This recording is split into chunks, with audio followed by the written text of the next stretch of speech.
interacting here for the last few years, in fact, many occasions actually. And it's very nice that to meet the people, those who in fact was initially with with them only the whole aviation started, especially the Indian Airlines which you're talking about. Because when I joined aviation, there was in the domestic sector there was only two airlines. One was Indian Airlines and others Vaidu. And probably during your time there was no automation also in the flight. It was all manual.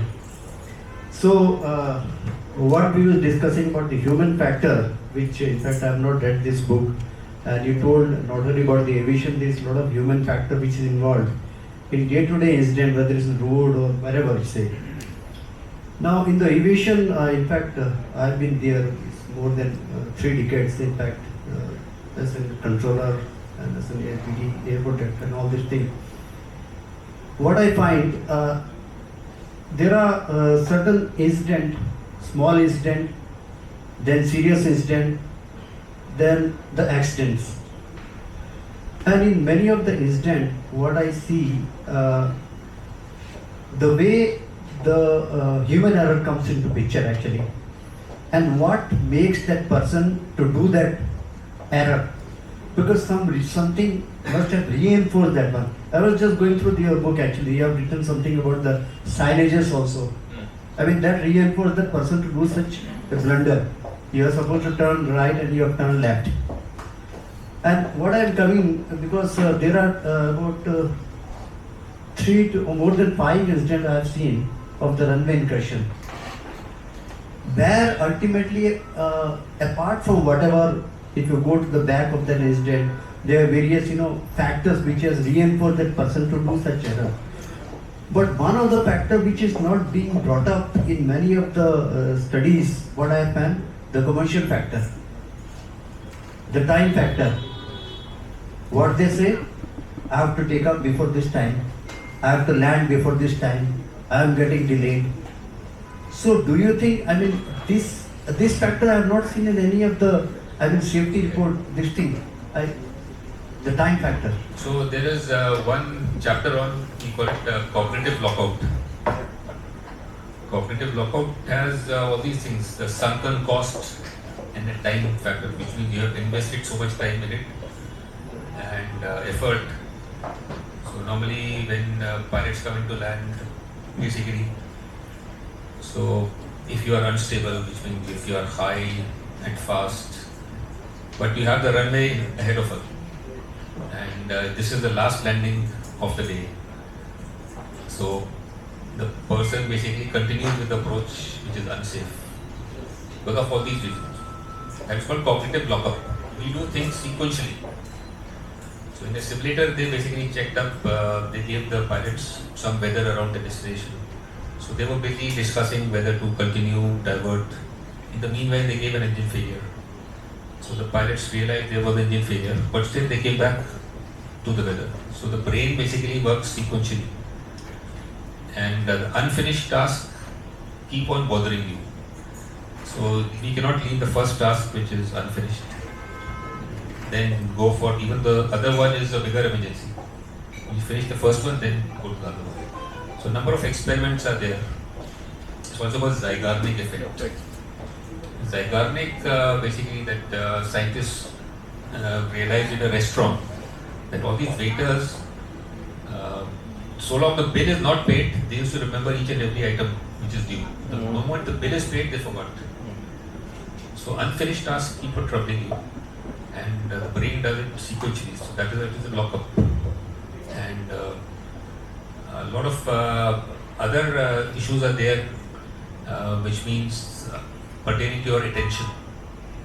Like what could have been the worst air disaster in the world that was in San Francisco. The 320 approached a taxiway when almost 1,000 people were there in the aircraft. So how did 2 pilots not notice so many aircrafts on ground? The investigation happened, but that was more of a technical investigation. So I wrote to NTSB also, but their reply was, you are not related or concerned with the concerned, you are not a concerned party, so we cannot take your investigation. I said, okay. So I'm not associated, I just observed. But I still wrote that paper, and which is now in the book. So I have put three examples. One is this approach. Second one is another aircraft. They came basically over it, downwind. They were doing an ILS. So on the ILS, on the center line, the moment they saw the runway, they turned and aligned with the taxi. Came down to 10 feet. So why? Why would they do that? And the third I took from the Navy. So there was a submarine which has to do of emergency ballast, which means release all air and come out. So that's an exercise. And there were guests on board that nuclear submarine, US.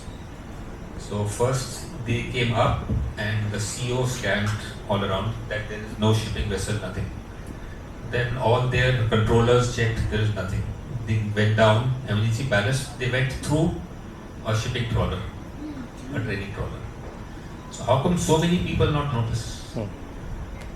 So that is how the brain attention, we have limited attention, right? So we have to know our limitation. Yeah, what I was studying, like the time factor which I was talking about, I'm just putting out of many incidents, one small incident I'm talking. One aircraft, I'm talking about the incident in Calcutta. I don't know to name the airlines or who are captain this thing. There was an aircraft about 2 miles to touchdown, and one aircraft, the Boeing 737, his requested charge startup given, and taxi was given. Without permission, immediately he entered the runway, and the arriving aircraft was 2 miles from touchdown. Now you know the controller what he must have done, go around, and even the arriving aircraft he must have taken a lot of pain to again pull up in very low height and all this thing. The factor which statement he gave actually, the statement was that he was supposed to go to one VFR airfield actually, and he is in his mind the factor was only the sunset time limitation. He has to disembark the passenger at that airport, embark the passenger, and come back to this airport. So I'll give you this one real life example. The rule is that if you are driving a car, vehicle, that you cannot use your phone. That is unsafe. So they say use a hands-free, but that is equally unsafe because your attention is towards the conversation. You can always drive with one hand, but it is about your attention which is towards the conversation.